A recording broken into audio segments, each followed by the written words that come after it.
gente gostaria que vocês falassem brevemente os momentos mais marcantes desse percurso de formação e de atuação também profissional em dança aqui em Santa Catarina. É evidente que é uma trajetória longa, mas se vocês puderem destacar alguns momentos, episódios ou coletivos que vocês participaram, que, de certa forma, marcou vocês com uma certa profundidade. Acho que, para mim, assim, é bem importante o início, o ponto bem inicial da minha trajetória, que começou na Casa da Cultura de Joinville. Eu estudava na Escola Municipal de Balé, e foi aonde eu comecei, né, esse primeiro contato com a técnica do balé clássico, e eu acho que foi um envolvimento muito importante que refletiu até para onde eu cheguei hoje, né? No fim, foi uma escolha de carreira que iniciou lá em 1992. e quando eu estava na Casa da Cultura, foi um momento em que eu tive o primeiro contato com a técnica, mas eu também tive as primeiras experiências de palco, essas vivências em festivais de dança e competições, que são muito vivas no início da carreira, né, nesse mundo amador. E depois dessa minha vivência na Casa da Cultura, no ano 2000, eu iniciei os meus estudos lá na Escola Bolshoi. E eu acho que foi o momento em que eu tive uma imersão muito grande no mundo do balé clássico, aprofundamento técnico. Foi quando eu tive a oportunidade de visionar mais a dança, o balé clássico como uma profissão. Eu comecei a viver no meu dia a dia essa seriedade da dança, do como seria num futuro profissional, né? E eu acho que foi um momento muito marcante que o crescimento teve vários pontos que desenvolveu não só pela dança clássica, mas o contato com as outras disciplinas que a escola oferecia para a gente, como dança caráter, a dança popular histórica. Foi um crescimento, foi um leque que se abriu ali, né? E tive a oportunidade de estar viajando, fazendo turnê com a escola. Isso foi uma vivência muito importante, assim, acho, para mim como pessoa, como bailarina. E quando chegou em 2005, que eu já tinha finalizado os meus estudos na escola, eu ingressei na UDESC, né? Comecei o curso de artes cênicas na UDESC. Foi um outro mundo que se abriu para mim dentro da universidade. Né? Eu acho que eu vejo que a UDESC foi uma transição para mim muito importante. E foi aonde também eu tive os primeiros contatos com a parte pedagógica, porque na UDESC a gente estudava também como planejar uma aula, né? E hoje é o que eu faço, né? E Santa Catarina teve, acho que, um papel muito importante, né? Lá a Casa da Cultura, o Bolshoi, a UDESC. Me envolvi com o Jovem Balé de Santa Catarina, coordenado pela Bárbara Rey. Lá tive também experiências super importantes, onde a gente apresentava balés de repertório, toda uma articulação, um esforço e várias conquistas, e eles conseguirem montarem balé de repertório junto com a Orquestra Sinfônica de Santa Catarina. Acho que foram momentos muito ricos, assim, que eu vivi nesse período aí. Eu compartilho com a Ana bastante desse momento inicial, né? Que eu também sou de Joinville, então além da Casa de Cultura, né? A gente tinha na década de 90, sendo criança, as academias de dança era muito efervescente, né? e além dos festivais, mais adiante na linha do tempo, já pulando um pouco, então, a entrada na UDESC também foi muito importante. As disciplinas de dança que nós tínhamos me aproximou da dança bastante, novamente, e paralelo a isso, eu fazia aulas de dança contemporânea com a Elke Sidler, e foi aí que realmente o meu contato com a dança contemporânea se profissionalizou, que começou a ser mais profundamente, né, essa ligação. E depois, com a Elke, mais à frente, eu tive o contato com o Cena 11, Companhia de Dança, que foi muito importante para mim, e em várias instâncias, de como reconhecer o meu corpo como um outro corpo que tinha outras possibilidades do que a dança que eu fazia anteriormente, que era jazz, era mais, né, quando eu comecei, e a ginástica rítmica, que é a minha formação de base, e foi uma experiência artística que me marcou tanto, que eu trago até hoje os conceitos que a gente desenvolveu e as técnicas. Então, para mim, os momentos mais marcantes também em Concórdia, na Casa de Cultura, nas aulas de teatro que a professora Renata Gertner fazia. Foram as minhas primeiras experiências de contato com o teatro de uma maneira mais estudiosa, vamos dizer assim, que não fosse o teatro feito na escola. Sem dúvida também como espectador de toda a programação do SESC. Acho que em Concórdia, sendo uma cidade do interior com pouquíssima atividade cultural, tudo que vinha pelo SESC tinha uma importância enorme. Foi lá que eu assisti a Lia Rodrigues pela primeira vez, em 2001, quando eu tinha 14 anos. Companhia que eu vou dançar 9 anos depois, em 2008, no Rio de Janeiro. Então, isso foi um momento muito forte desse primeira fase da vida. E em seguida, sem dúvida, a passagem pela UDESC, o encontro contigo, Sandra, com a Brígida, com a Vera Colasso, com o Milton Andrade, com a Octus também, né? As aulas que a gente fazia no SIC, as Jam Sessions, acho que todo esse momento inicial, eu acho muito, muito importante na nossa formação, eu vejo ele reverberar até hoje, assim, eu acho que as coisas que a gente faz jovens, elas têm uma importância muito grande. A minha primeira experiência como coreógrafo foi nesse trabalho de grupo que eu fiz com, sei lá, 17, 18 anos, o Hipóteses para o Corpo, Como se agarra o mundo com uma mordida. Foi meu primeiro prêmio da Funarte, né, com o Marcos Clan, com o Cleístenes Groth, com a Manuela Rangel, né? Foi minha primeira experiência também como coreógrafo, que aconteceu ali em 2004. Não, 2008, perdão, tô confundindo as datas, mas pouco importa também, mas foram muitas experiências muito incríveis, assim, sem dúvida também no Cena 11, né? Eu fui estagiário ali fazendo as aulas todos os dias na companhia durante 3 anos, e a minha primeira experiência profissional mesmo, de ganhar um dinheiro com regularidade, de trabalhar com o Alejandro quando ele me convidou para fazer esse trio junto com o Anderson Gonçalves e o Felipe Anning.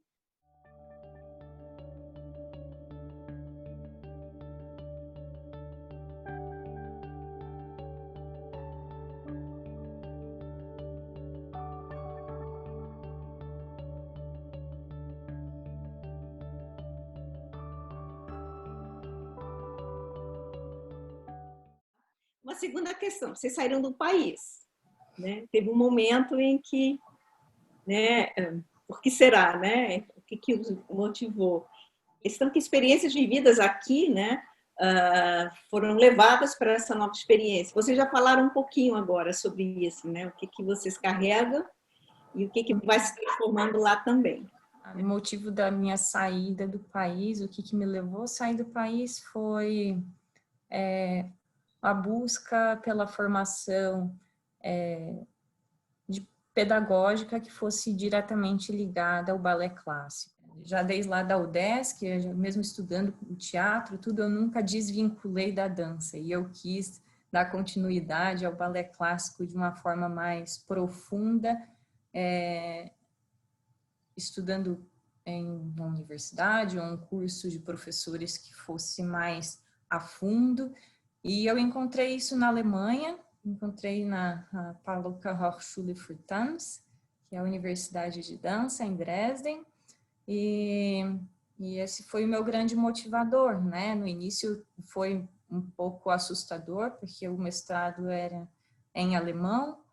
Esse foi o ponto X de eu sair, né, de resolver, decidir me mudar para a Alemanha. E com certeza todas as minhas vivências, desde o início, como o Volmir comentou, reverberam até hoje, né? Acho que a gente é uma construção, né? Então, acho que o contato, o aprofundamento que eu tive com o balé clássico na escola de formação profissional no Bolshoi reverberou no como eu trabalho, ou o contato que eu tive com a dança clássica lá dentro da universidade, nesse mestrado que é focado em dança clássica, né? A oportunidade que eu tive de ter contato com o Laban na UDESC, nas aulas do Milton, nas aulas da Marisa Naspolini, as aulas de dança que a gente teve contigo, Sandra, todos esses fatores, com certeza, contribuíram dentro do meu mestrado também, porque lá a gente também tinha aula de improvisação, Laban, então, acho que reverbera. A gente é uma construção. Pensando no motivo, né, de ter saído dessa ilha maravilhosa de Santa Catarina, né? E os motivos a gente vai descobrindo no caminho também, né? Ou a gente vai pensando e vai reinventando essa memória também, né?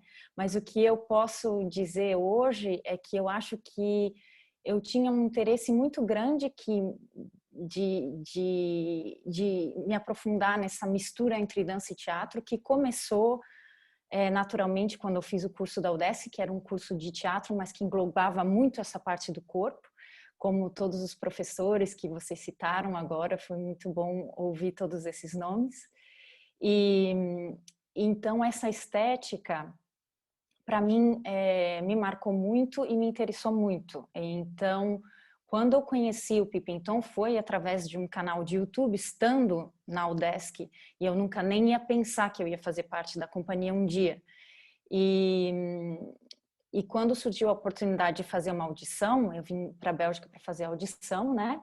E era muito voltado especificamente a essa companhia e essa estética e essa mistura específica de dança e teatro que é da companhia. Então, eu vim fazer a audição e passei e fiquei por aqui.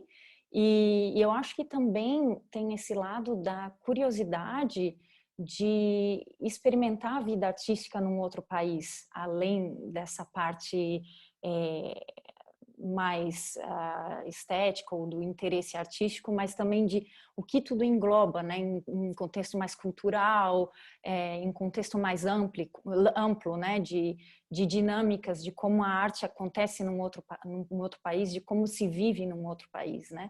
Então acho que tudo isso fez parte desse interesse, dessa curiosidade de vir para cá.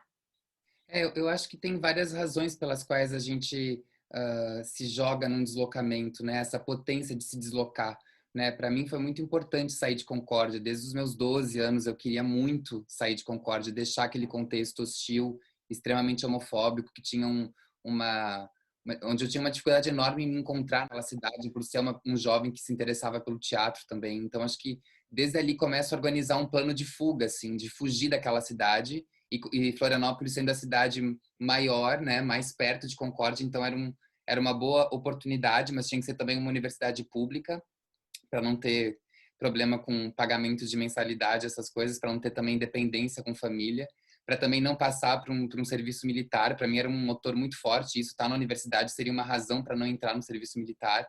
Então acho que tinha muita coragem em afirmar esse desejo de fazer teatro, que foi totalmente resolvido, assim, ou intensificado durante a UDESC, durante a minha vida em Florianópolis, que encontrou muito campo para se realizar.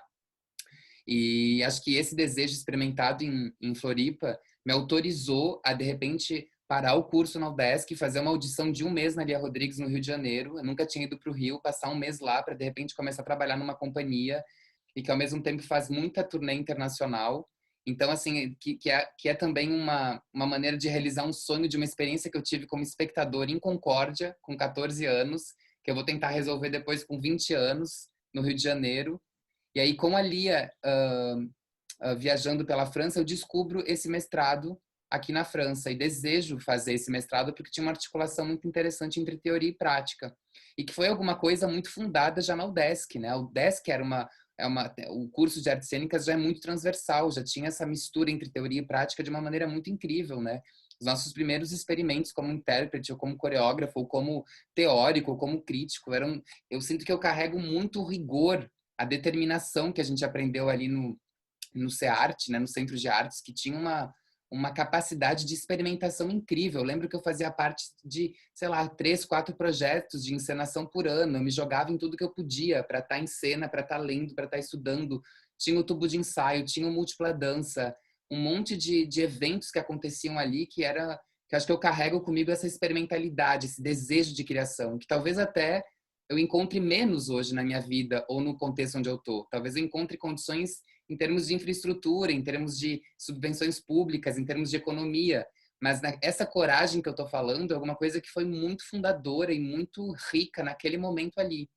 E acho que isso eu carrego comigo. É uma chama que eu tento manter acesa o tempo inteiro para me jogar na experiência e, sobretudo, numa relação com o tempo também, né? De ter tempo para fazer as coisas, né? E escapar essa ordem dominante capitalista de fazer uma peça em 2 semanas ou em um mês, né? Como é que você constrói condições para ter tempo? Porque eu me lembro de ter tempo em Concórdia, em Floripa, na UDESC, nas suas aulas, no que a gente aprendia ali. A ideia é que vocês falem um pouquinho dos modos de pesquisa e criação nas experiências que vocês estão tendo, né? Sejam solos ou coletivas, né? A Maria Carolina está mais envolvida em coletivos, o Volmir, né, oscila entre trabalhos solos e envolvimentos com parcerias coletivas. A Ana está mais voltada à pedagogia, né, ao ensino, que é incrível. Então, falar um pouquinho dessas experiências. Eu acho que o tempo de fala de vocês está bem legal, acho que está dando para minimamente a gente né, mergulhar um pouco nessa trajetória de vocês. Como a Sandra comentou no início, eu tive passei por uma transição, né? Eu mudei da Alemanha para o Canadá, agora no início desse ano. O plano seria que eu estivesse dando aula agora, mas veio o Covid e atrasou completamente. Eu estou no stand-by, porque escritórios de imigração aqui estão trabalhando com staff reduzido e eu estou sem permissão de trabalho. Então, eu não estou podendo trabalhar, estou parada. Então, que a minha forma de pesquisa está sendo bem individual, pedagógica, individual. Eu tenho trabalhado sozinha, construindo aulas para mim mesma, imaginando grupos que eu poderia estar dando aula, como o meu mestrado foi focado na formação profissional de bailarinos, então a gente estudou muito o conteúdo programático dividido em 8 anos de ensino. Então, para eu manter esse meu olhar ativo, essa minha prática ativa, eu tenho feito muito construir aulas para grupos fictícios, que com certeza não é a mesma coisa. Se eu tivesse trabalhando essa aula que eu estou montando com um grupo real, mas eu exercito esses exercícios, então eu me filmo fazendo esses exercícios para eu mesma me corrigir. Então, essa está sendo a minha prática individual do momento, né? Uma realidade inesperada que aconteceu. Agora eu estou há quase 9 anos com a companhia, passou muito rápido, e o trabalho com a companhia é muito interessante porque é bastante diferente o processo de trabalho, o tempo de trabalho do que das outras companhias aqui na Bélgica, né? Mas tem pelo menos 5 grandes companhias que são belgas e que são baseadas aqui. E essas companhias têm bastante projetos e participam de vários festivais e de muitos circuitos. E geralmente as criações aqui são feitas em mais ou menos 3 meses de trabalho, né? Com os bailarinos e os coreógrafos. E a companhia Pipinton tem um tempo relativamente maior, nós temos 5 meses, geralmente para fazer uma criação. Isso é considerado algo de luxo aqui. E isso para nós é muito importante e geralmente esses 5 meses são divididos assim durante um ano todo. Então a companhia acaba criando espetáculos a cada 2 anos e fazendo, depois de criar um espetáculo, uma turnê com esse espetáculo que acaba de ser estreado durante uns 2, 3 anos mais intensivamente e depois assim em diante. O primeiro espetáculo que eu fiz com a companhia, eu fiquei circulando durante esses 8 anos, e assim vai, o segundo espetáculo durante 6 anos, e o último espetáculo agora nós estamos fazendo turnê durante 1 ano e meio. E o que é muito interessante nesse processo com a companhia é que nós nos tornamos uma pequena família, porque as pessoas já estão há 11 anos, 15 anos, 20 anos na companhia, eu estou há 8, 9, né? E além de, durante o processo de criação, a gente se conhecer muito profundamente, durante essas turnês, você tem uma vida que você acorda, vai tomar café da manhã com essas pessoas, depois vai ao teatro com essas pessoas, trabalha o dia inteiro, depois vai jantar com essas pessoas e assim vai, né? Então, realmente se faz uma dinâmica de grupo e laços muito, muito fortes, né, nesse processo. Além disso, a companhia trabalha com temáticas familiares. O nome das peças que eu criei com a companhia é Pai, a primeira peça, Mãe, a segunda e Filho, a terceira. Então, nós trabalhamos também com essa dinâmica. Agora, no presente momento, a companhia cresceu muito nos últimos 2 anos, eu diria. Nós temos um segundo cast, né? Um segundo grupo de pessoas. Então, digamos assim que a companhia duplicou de tamanho. E atualmente eu estou num momento de transição. Eles estão criando agora um novo espetáculo que eu decidi não participar. Então, eu estou só fazendo as turnês quando não são canceladas, né? Por causa do Covid, teve muita coisa que cancelou. Então, eu também fiquei aqui inventando modos de sobrevivência artística. E é isso que eu queria também só pontuar de uma coisa que voltar lá nessas reverberações que a gente estava falando, né, de Santa Catarina, ainda hoje, é que a formação que a gente teve na UDESC, e eu sou muito grata a isso, foi uma formação muito diversa em termos da qualidade e da variedade de disciplinas que nós tivemos. Máscaras, sombras, dança, 1, 2, 3, direção, interpretação, e voz, e tudo isso, como o Volmir falou, também de uma maneira muito experimental. E de um outro lado, a gente aprende também a ter um pensamento sobre as nossas práticas, um discurso dito e escrito, né? E isso eu acho que abre um leque de possibilidades muito grande, que agora, nesse momento de crise, desse momento de ficar mais em casa ou de se elaborar como artista, eu me expresso em todas essas áreas que a gente teve nessa experimentação na UDESC. Então, acho que isso é muito importante e reverbera muito agora. Tem dias que eu escrevo, tem dias que eu crio dança, tem dias que eu crio música, tem dias... E isso tudo vem desse leque de possibilidades que eu tive lá no meu berço como artista na universidade. O meu modo de pesquisa, desde que cheguei também aqui na França, ele tentou dar continuidade ao que já vinha acontecendo no Brasil, que era essa conexão entre a universidade e a prática coreográfica de intérprete, né? Eu dancei, trabalhei com o Alejandro, dançava no Sena 11, ia para o UDESC. Depois, no Rio de Janeiro, trabalhava com a Lia Rodrigues, ia para a Unirio, onde eu terminei a formação. E aqui foi a mesma coisa, eu tinha aulas e um vínculo universitário que estava associado com a minha prática artística. O diferencial desse mestrado que eu escolhi fazer aqui era porque ele tinha isso de maneira muito afirmativa, muito decidida, que o artista tinha que inventar a própria prática, o próprio caminho coreográfico, ao mesmo tempo que ele inventaria uma autoteoria, né, um pensamento sobre o que ele está fazendo. Então, acho que eu estou sempre oscilando entre o espaço universitário como estudante, o espaço universitário como professor e o espaço da criação, como intérprete e como coreógrafo.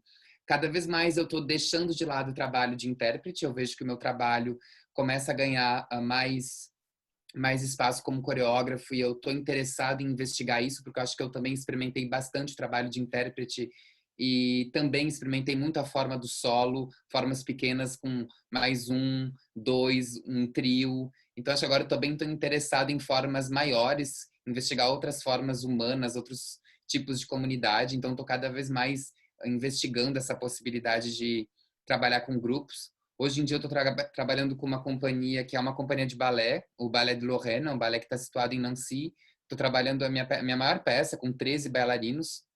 Vai ser talvez a minha peça mais curta, de 23, 24 minutos, mas com um elenco de 13 bailarinos, todos com repertório clássico, mas também contemporâneo, mas que vem de uma outra formação que não tem nada a ver com a minha. E, sobretudo, são bailarinos que eu não escolhi, são bailarinos que eu encontrei que estavam lá preparados para fazer esse meu projeto. E então, tipo, é um outro momento da vida, assim, agora, de começar também, por mais que eu vou voltar para uma espécie de forma de solo e continuar investigando uma forma menor, tem essa relação e essa atração por peças com mais pessoas e conseguir também sair de uma pesquisa que até então estava voltada para construir uma caixa de ferramentas mais pessoal, que pudesse corresponder às minhas vontades estéticas também. E mesmo essa noção de arquivo, né, que vocês estão falando, como é que eu poderia também apaziguar ou pousar todo o meu arquivo como ator, como bailarino, e construir uma linguagem singular voltada para as coisas que eu quero fazer, para as coisas que eu quero dizer, para agora começar também um processo de transmissão para outros bailarinos. Então, acho que a minha pesquisa vem muito disso, assim, de aterrissar umas formas, uns aprendizados, elaborar uma estética própria e agora também me engajar mais no processo de transmissão. Vocês, de alguma maneira, já começaram a falar, que é sobre a formação, né, acadêmica, e essa formação que vocês tiveram no exterior, inclusive acadêmica, e como é que ela, né, se coloca dentro da vida de vocês hoje, né?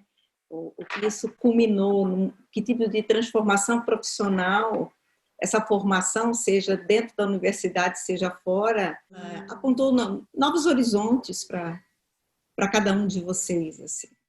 Formação exterior, eu tive formação acadêmica e não acadêmica em 2015 e 2016.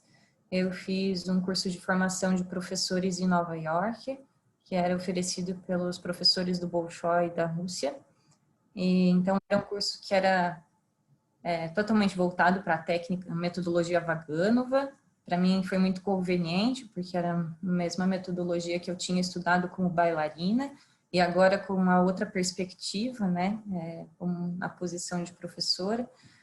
E acho que ali foi um gatilho para que me acendeu assim, falei, ok, eu quero me aprofundar mais ainda nisso. Quero algo que tenha uma duração mais longa, em que eu possa realmente ver e experimentar mais essa coisa da docência num ambiente que seja voltado para o trabalho profissional, formação profissional de bailarinos. Então, eu encontrei esse mestrado na Alemanha, na Paluca. Como a Sandra comentou, tinha uma crítica sempre que vinha da minha orientadora e que eu teorizava muito as coisas. E o mestrado na Alemanha era bastante prático. E eu sentia muito essa falta da diversidade que a gente que encontrou na UDESC, que foi a nossa formação. Eu tive várias crises por essa questão. Eu sentia que essas conexões teóricas, essas ramificações que a gente tinha muita liberdade de fazer na UDESC, lá não eram tão bem vistas, assim, era prático. O que eu vou trabalhar dentro da sala de aula, diretamente com aquela criança que ela está aprendendo, como é que eu vou trazer o conceito de Epolemã, ou como é que eu vou trazer a ideia de... os conceitos eram diretamente conectados ao movimento prático da técnica do balé clássico, né? Então, eu senti bastante falta de fazer outras conexões. Mas foi um mergulho muito importante que eu vivi dentro da universidade, né? Acho que hoje já faz mais de um ano que eu finalizei o mestrado, então hoje eu olho com muito mais calma quais foram todas as riquezas que eu vivi lá dentro. Foi um mergulho na técnica do balé clássico, eu tive a oportunidade de aprofundar muito mais o meu conhecimento e contato com a metodologia Vaganova, que já vinha estudando desde lá do ano 2000, mas também eu tive a oportunidade de ter contato com outras metodologias de ensino, como Balanchine, que é uma técnica super atual, e que eu anteriormente só tinha assistido os balés de Balanchine, mas eu nunca tinha tido a oportunidade de ver como que se desdobra, né? Da onde que parte, né? Eu estava vendo sempre um ponto final, mas eu não encontrava o processo. Lá eu tive a oportunidade de ver professores trabalhando com a técnica de Balanchine, de Bournonville também. Então foi um mergulho muito intenso nesse sentido. As disciplinas que a gente estudava, que estudou no mestrado com história da dança, improvisação para o trabalho de crianças também. Eles têm uma disciplina que chama Tanztechnik Improvisation, e é uma disciplina que as crianças, todo o movimento ele é conectado à imagem, né? Em a fala também, e ali eu conseguia perceber as conexões com aquilo que eu já tinha vivido lá na UDESC também. Então foi um exercício, né? Eu sou uma pessoa que preciso fazer essas conexões para continuar desenvolvendo. Então foi uma outra perspectiva. Tive bastante contato também com medicina da dança. Então como que a gente olha o corpo do bailarino, né? Acho que o balé clássico tem esse mito assim de que o corpo tem que ser aquele andeor, né? Então existe o corpo longo, o corpo... Existe um mito muito grande, mas como é que a gente está realmente olhando? São pessoas que estão ali na tua frente. A gente não pode querer quebrar um corpo no meio para fazer caber dentro dessa caixinha, dessa figura do que é um bailarino perfeito. E ali dentro da universidade a gente teve a oportunidade de ter contato com outras teorias que aliviassem essa imagem e que a gente olhasse para o corpo do bailarino de forma individual e com mais cuidado, né? Com mais carinho. E eu acho que é uma coisa que é bem importante dentro desse mundo do balé clássico, que muitas vezes é rígido demais, pode ser muito rígido. Então, acho que é importante que tenham esses estudos para que mudem um pouco, que transformem essa visão do que é o balé clássico, né? E aí, acho que dentro dessa formação lá na Paluca, teve um aspecto muito importante, muito rico também, que os alunos, a Paluca ela é uma universidade, mas também tem a escola de formação. E a gente, como alunos do mestrado, a gente tinha a oportunidade de ensaiar os alunos da escola no período que vem, todo dezembro, se dança quebra-nozes, né? Então, ali a gente vinha ensaiar os alunos da escola que eram escalados por o elenco para que iam dançar na ópera de Dresden. Então, foi uma experiência muito rica e pedagogicamente que eu tive os estágios de docência dentro da universidade também. Eu tenho uma paixão bem grande pelos anos iniciais, né? Do primeiro ao terceiro ano, acho que a minha paixão ali dos 10 aos 13 anos, esse início, essa construção da base do balé clássico, e eu tive bastante sorte nesse sentido que eu fui, né, me dada a oportunidade de dar aula para a turma de meninas, para a turma dos meninos também, muitas vezes, e isso foi um crescimento muito grande. Eu quero também me juntar à Ana quando ela fala dessa reticência dos pesquisadores e professores, não sei se europeus, mas em todo caso franceses, que também não suportavam muito a minha disponibilidade para teoria, ou a minha vontade de teoria, ou de teorização do meu próprio saber. Existia uma resistência enorme, porque aqui na França, diferente do Brasil, o artista que passa pela universidade, ele é considerado um artista que fracassou, que não deu certo. Né? No Brasil, a gente quase para ser artista precisa ir para a universidade, porque vai encontrar algum tipo de espaço de experimentação, mesmo assim vai ter um ganha-pão, vai virar funcionário público.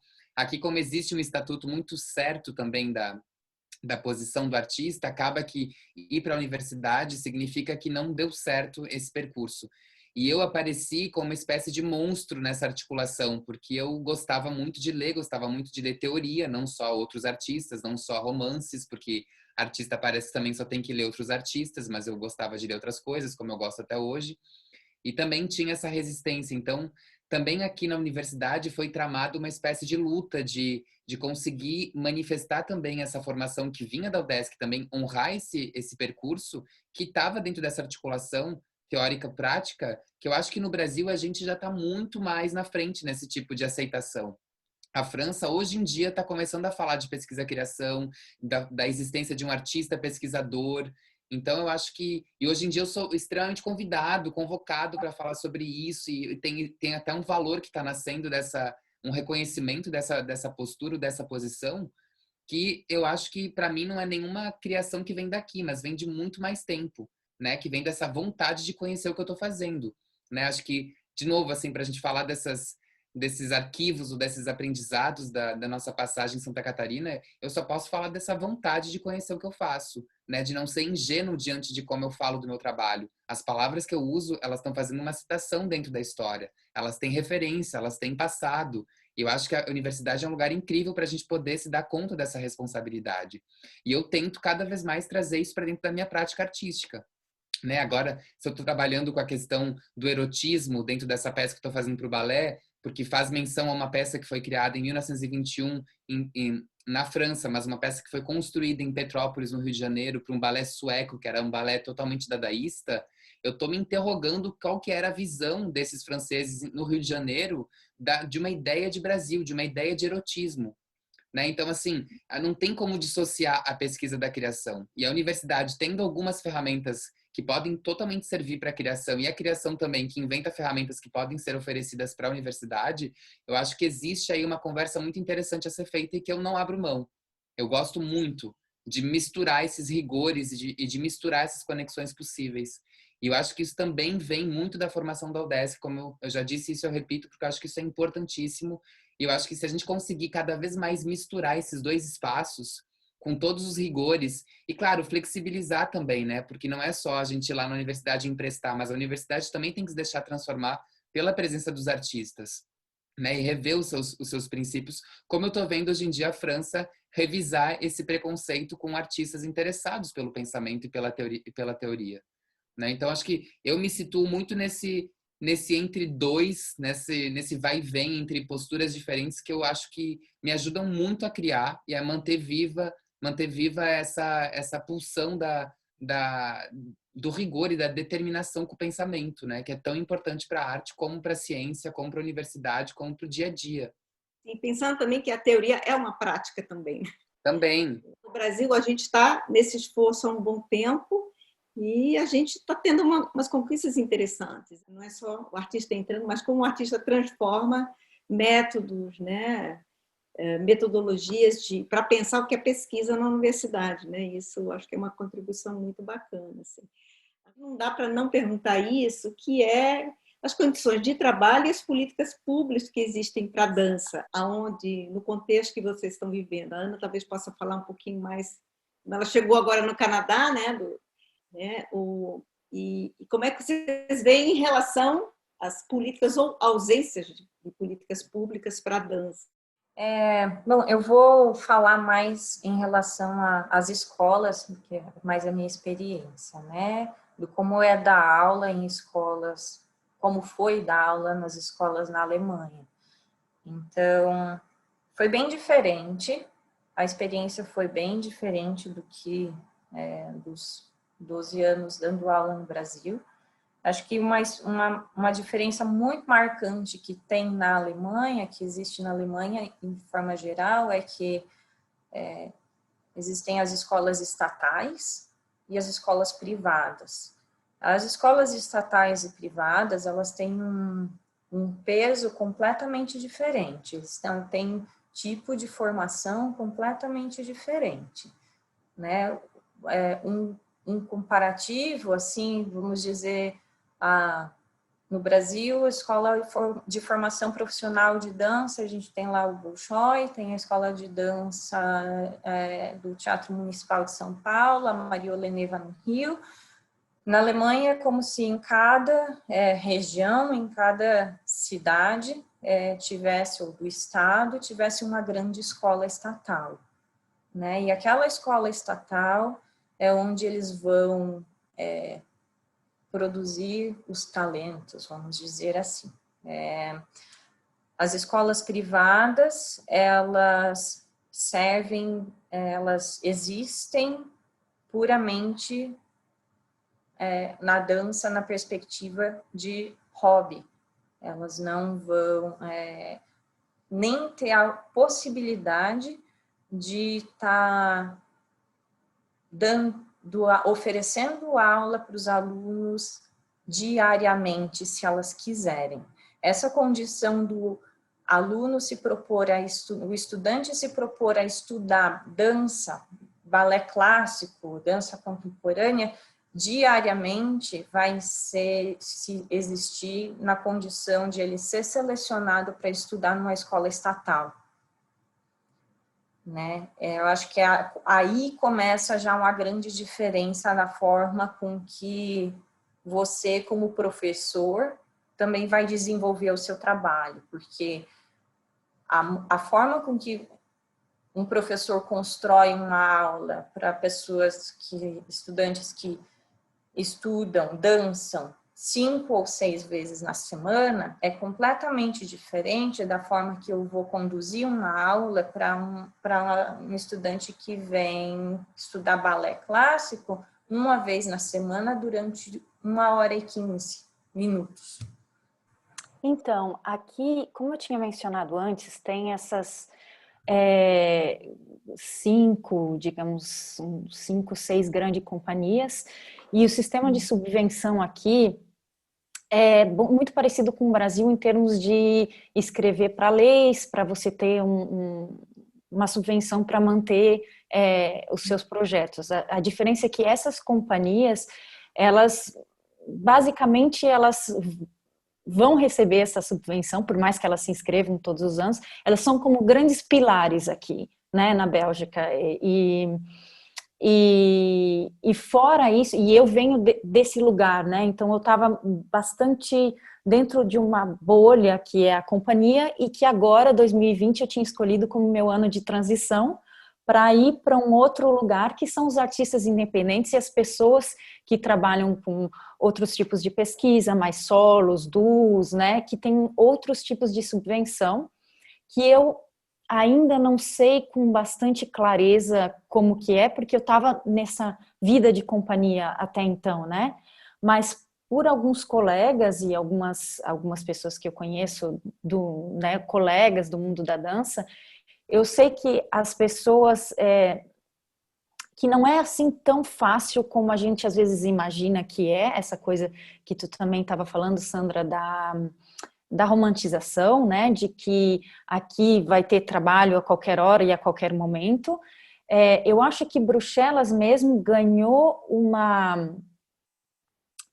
Bruxelas tem, mesmo aqui, um tipo de romantização que é a cidade para os bailarinos estarem. E tem muito bailarino que se forma em outros lugares, na Áustria, e que vem para cá achando que vai conseguir ter aulas e que vai conseguir fazer audições e que vai conseguir um trabalho por estar aqui. E isso não é uma realidade assim frequente. O que eu vejo mais que acontece é que aqui também os países são muito interligados, né? O nosso país, o Brasil é muito grande, né? Então, cada estado do Brasil seria mais ou menos um país aqui. Então, o que acontece é mais isso, um projeto que está acontecendo na Suíça, daí as pessoas ficam sabendo em vários lugares, e daí manda a audição, e faz um projeto aqui, um projeto lá, e fica essa coisa circulando muito. Então, nesse sentido, eu acho que existem muitas oportunidades, se você se abre para conhecer artistas de outros lugares e para sempre estar em cima de saber como sobreviver e saber como galgar espaços para você habitar enquanto artista, né? E nesse sentido, existem as residências artísticas aqui com mais frequência, eu acho, que tem um número mais... frequente mesmo. E então, isso dá realmente mais suporte para os artistas, né? E para esses encontros entre artistas. Além disso, o que eu posso dizer é que aqui na Bélgica também tem o Estatuto de Artista, que não é tão bom e tão maravilhoso quanto o da França, que Volmir vai falar depois. Ou que, não sei também na França, né, que é tão maravilhoso, mas eu acho que é um dos países que dá mais valor à cultura e que está mais estruturado nesse sentido, de assumir o papel do artista e de fazer uma legislação para isso. A Bélgica está no meio termo, a gente tem alguns direitos, a gente tem o estatuto, mas ainda não é completamente como a França. Sim, pegando esse gancho da subvenção, eu acho que eu também só consigo responder essa pergunta porque tem uma coisa que eu percebo muito no jeito de funcionar da França com as políticas, que é um interesse muito grande voltado para os jovens criadores, né? Eu cheguei na França como estudante e a minha escola já tinha uma preocupação muito grande com a imersão profissional desses estudantes. Então já existe uma ponte, já existe muitas estruturas que se organizam para facilitar a passagem do coreógrafo que está estudando coreografia para ele virar um coreógrafo que deixa de estudar para entrar no mercado de trabalho. Isso tem a ver com as 3 modalidades de subvenções mais, vamos dizer assim, mais estruturadas, que é essa de uma ajuda para um projeto, né, que seria um projeto de até 8 meses a 1 ano, ajuda de uma companhia para estruturar uma companhia, que seria uma ajuda de 2 anos, e aí um valor já mais considerado em termos de financiamento, e uma ajuda para o convencionamento.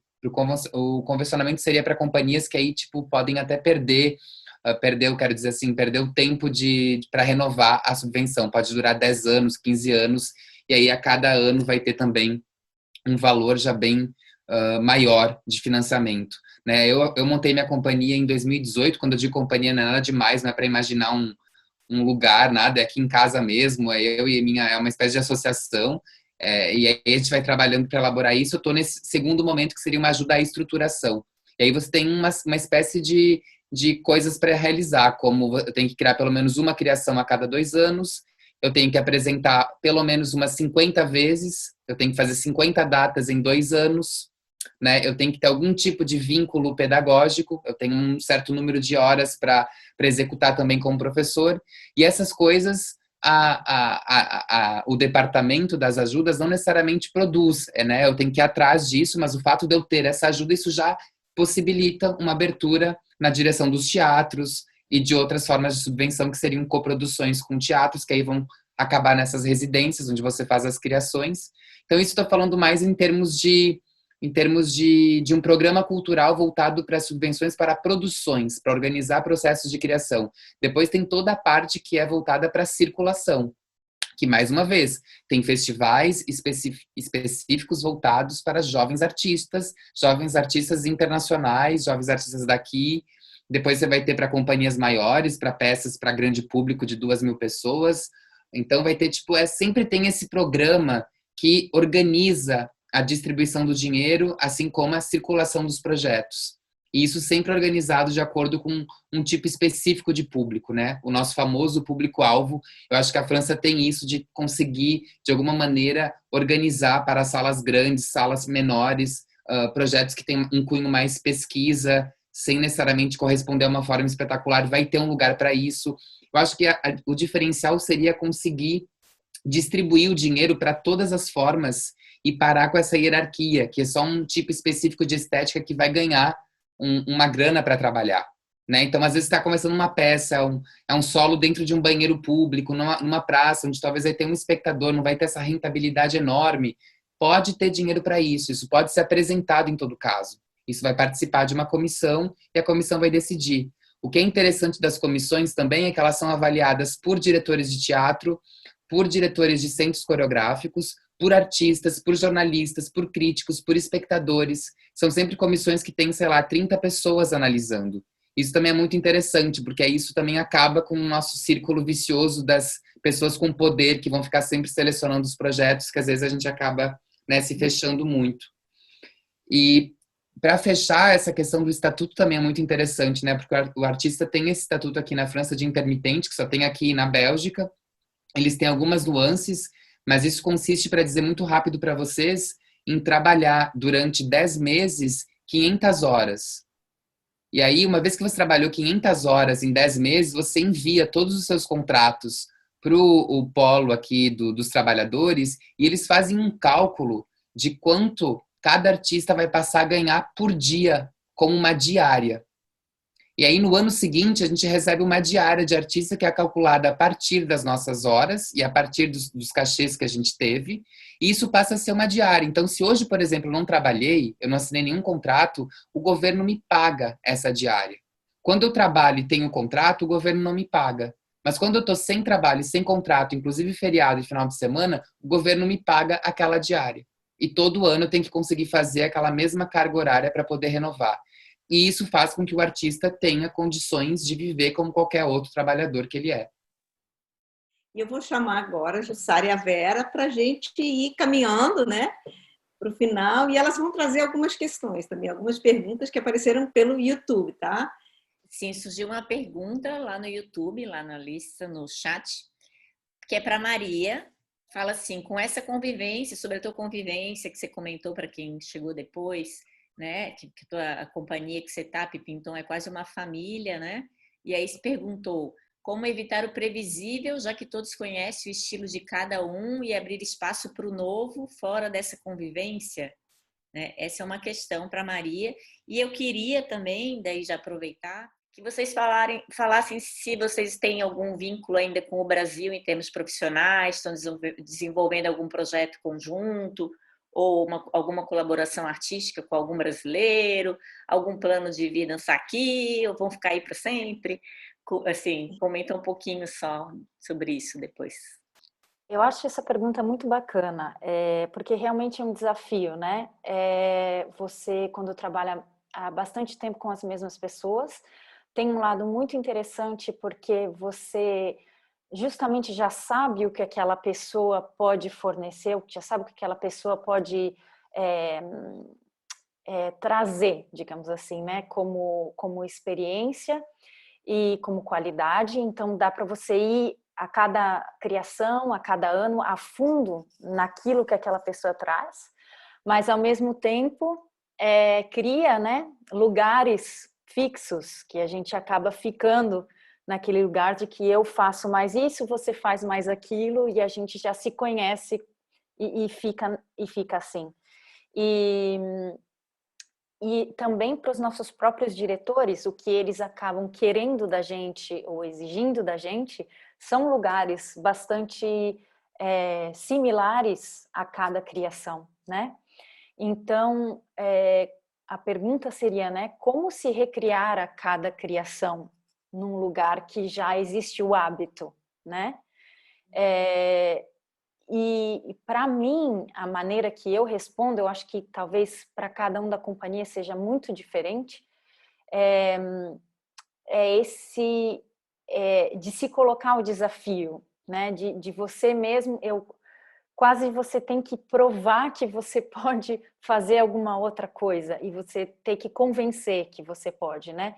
Eu até nesse último espetáculo, na nossa última criação, eu inclusive cortei meu cabelo, era bastante grande, comprido, eu cortei bem curto para que os meus próprios diretores pudessem ter uma outra imagem de mim e isso abrir a possibilidade de eles me aceitarem fazendo uma coisa que se fosse de outra ordem.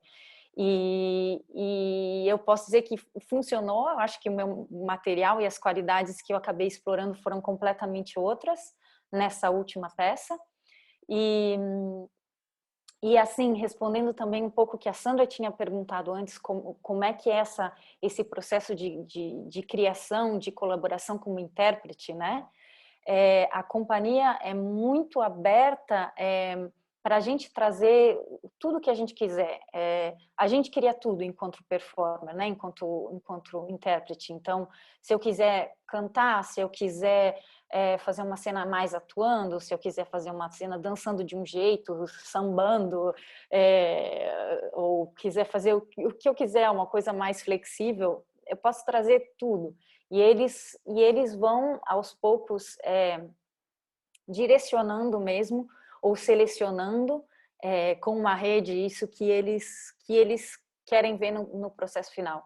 Então, o que eu posso dizer com o trabalho da companhia é que eu fui aos poucos também descobrindo a minha maneira de criar dentro dos conceitos que a companhia ia me trazendo, dentro dos valores da companhia, né? Porque tudo é trazido de uma forma muito intuitiva, a forma que os diretores, os coreógrafos trabalham de uma maneira muito intuitiva. A gente, durante esses 5 meses de criação, 3 meses é a gente trazendo coisas novas todos os dias como performers. E lá no último mês, eles falam, mas sabe aquela tua cena que tu fez na segunda semana que a gente estava criando? E daí eu tenho que retomar aquela cena e eles vão editando o material. Então, mais do que coreógrafo no sentido e diretor no sentido de direcionar o material ou de te fazer, não faz mais assim ou faz mais assado, é mais esse processo de edição das coisas que a gente ia trazendo. E nessa edição, a dramaturgia vai se criando e as coisas vão mudando também do sentido original que elas foram criadas. Então, mesmo nesse processo, voltando àquela pergunta dos hábitos, às vezes, na própria edição dos materiais, existem os hábitos presentes, que são os gostos da própria companhia. E eu acho que a gente, como artista, e pelo fato da gente ter passado tantos anos juntos, nas criações mais recentes, a gente vinha com uma voz mais forte, dizendo, olha, isso aqui eu acho que eu gostaria que fosse mais assim, ou por que não fazer assado, né? Então, esse diálogo também amadureceu, digamos assim, ou ficou diferente com o passar dos anos, né? E a resistência a ele também, né? E assim vai. É uma construção constante. A minha maior parceria são vocês, né? Não tem outro jeito. Quando eu entro em contato com o Brasil é com vocês, então eu fico sempre muito feliz, porque eu até gostaria de ter mais. Sem dúvida, eu tenho que agradecer o Sesc de São Paulo, que programa as minhas peças, a Casa Hoffman, lá em Curitiba também, né? Tem sempre uns puxadinhos aí que a gente consegue organizar para alguma coisa acontecer, mas de fidelidade mesmo e de continuidade é com vocês que a gente vai achando sempre um desdobramento para fazer alguma coisa. Eu não tenho pretensão de morar aqui para sempre, de jeito nenhum. Eu fico esperando assim alguma coisa acontecer ou algum tipo de alguma dobra se dá porque eu possa voltar para o Brasil. Eu adoraria voltar para aí também fazer outras coisas. Eu tenho certeza que ainda tenho um sonho guardado de trabalhar na universidade. Foi o meu motor principal, essa paixão que eu tenho pela aprendizagem e pelo estudo. Então, sempre tem eu me sinto muito, sei lá, atrapalhado nessa consolidação do desejo de ficar aqui, e sempre essa vontade de voltar para o Brasil. Tem essa coceira do Brasil no meu corpo o tempo inteiro. Mas, por enquanto, não tem nada organizado, a não ser férias, visitar os amigos e... E continua trabalhando como intérprete. Meu Deus, você é um intérprete maravilhoso, não? Quando você Sim, falou... talvez... eu adoro, mas talvez mais interpretar os meus projetos agora, dar uma pausa para alguns coreógrafos. Acho que eu também me decepcionei um pouco, assim, fui trabalhar com as pessoas que amava muito e não gostei muito. Acho que falar que vai ficar para sempre em algum lugar é uma palavra muito forte, né? Não tenho planos agora, no momento, para voltar. Eu acabei de mudar para o Canadá, criei uma família também, então acho que estou formando as minhas primeiras raízes agora aqui, estou esperando esse permissão de trabalho finalmente sair para dar início à minha carreira aqui, mas não tenho nenhum vínculo no momento com o Brasil, com escolas, com projetos, não tenho nada. Fiquei super feliz com esse convite, fiquei super feliz de poder compartilhar essas minhas vivências que eu tive nesses últimos anos. E estou super aberta a novos convites, possibilidades que venham. Mas sobre voltar, também ainda não tenho palavras para isso, nem planos. Foi uma linda ideia, um feliz encontro juntar vocês três. É lógico, quando a gente põe mais gente para conversar, fica um pouquinho de menos tempo para cada um, mas ao mesmo tempo também a gente ganha na horizontalidade, né? O fato de poder ter essa paisagem, para mim é uma paisagem de três artistas e pessoas que a gente admira tanto, e que teve uma convivência tão profícua, né? Tão bonita, e a gente também fortaleceu os laços afetivos, artísticos, éticos, políticos, todos os possíveis. Né? Então, a gente, em nome das meninas, agradeço do coração vocês terem aceitado, uma oportunidade linda, e espero que a gente continue essa conversa infinita.